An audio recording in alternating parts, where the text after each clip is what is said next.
Hey, and welcome back. Here we have a 2.5 pound pork shoulder roast.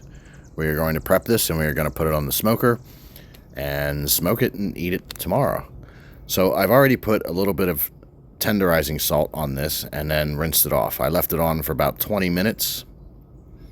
I think that might have been a little bit too long, but what we're going to use some wasabi mustard. We're going to use that as a binder. We're going to rub the entire roast with this wasabi mustard.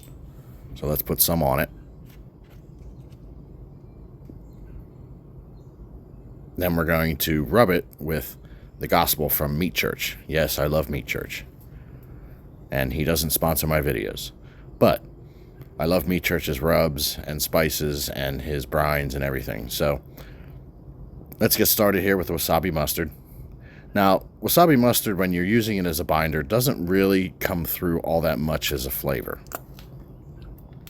If you can taste it, I'd be impressed, because I've used mustard, I've used mayo, I've used all kinds of things as a binder, and the binder really doesn't come through too much in your flavor.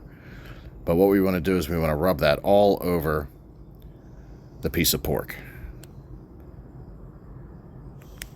And then after we rub that wasabi all over it, that's going to help to make our gospel rub stick to it. So we're going to liberally put the gospel rub all over this.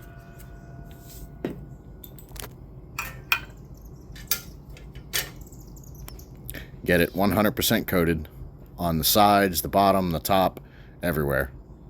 Try and get it all over your meat. There we go. Our meat is rubbed.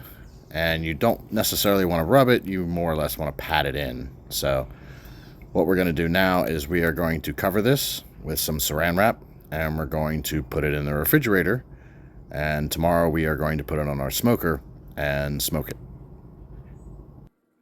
So when you're rubbing this with the mustard and you're rubbing it with the rub, what you want to do is you want to get into all the crevices. So there's areas of this roast that you can pick up, and you can get your mustard and you can get your rub in between those pieces of meat.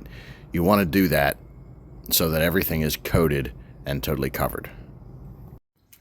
Alright, so here is our roast after about 12 hours or so in the fridge. It's ready to go. Those juices in the pan, you want to pour them over that after you put it on your smoker. So let's get this thing onto the smoker and get it cooking. There it is. It's on the smoker. We have our water pan. We've got our fire going pretty good.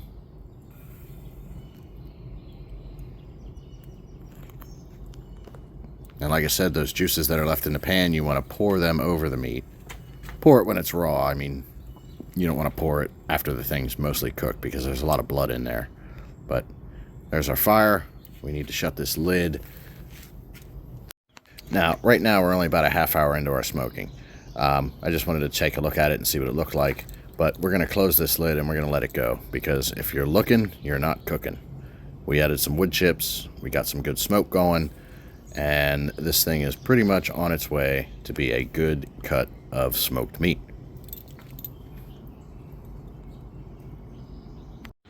So here we're probably about an hour and a half or so into our cook. We're going to temp this, and when it gets to about 160 degrees or so, we're going to wrap it in foil, and we're going to get it over the stall. So here we are. We've wrapped our roast in foil. We're going to get it over the stall temperature, and we're going to try and go for about 200 degrees, give or take. And I did put some stuff in the foil with it, like some Worcestershire, some barbecue sauce, and some butter. And we're going to let this go for probably another hour or two or so, and we'll check temperatures in between. Again, don't lift the lid too many times. If you're looking, you're not cooking. But it's going to cook. It's going to go over the stall temperature of about 160, and we're going to end up with about 205. So here we are. We've unwrapped our pork, and I forgot to mention I put a little bit of garlic on top of it, minced garlic. We've unwrapped it. We've put it back onto the smoker, and we're going to go for probably another half hour to an hour. But while it's cooking, we're going to glaze it with this Big Wicks jalapeno glaze, which is really good stuff. So we're going to put some of that on top of it. We're going to let it go. We're going to let it kind of caramelize. And there you go. We just put it on. Then we're going to bring it in. We're going to let it rest. And we're going to slice it and see how it is. Should be pretty good. So, through the miracle of time, we have this thing on a plate. We've got it in the kitchen. What we're going to do is we're going to cover it with some foil. We're going to let it rest for about 15-20 minutes or so, and then we're going to slice it up. Looks pretty good, doesn't it? Hopefully it is.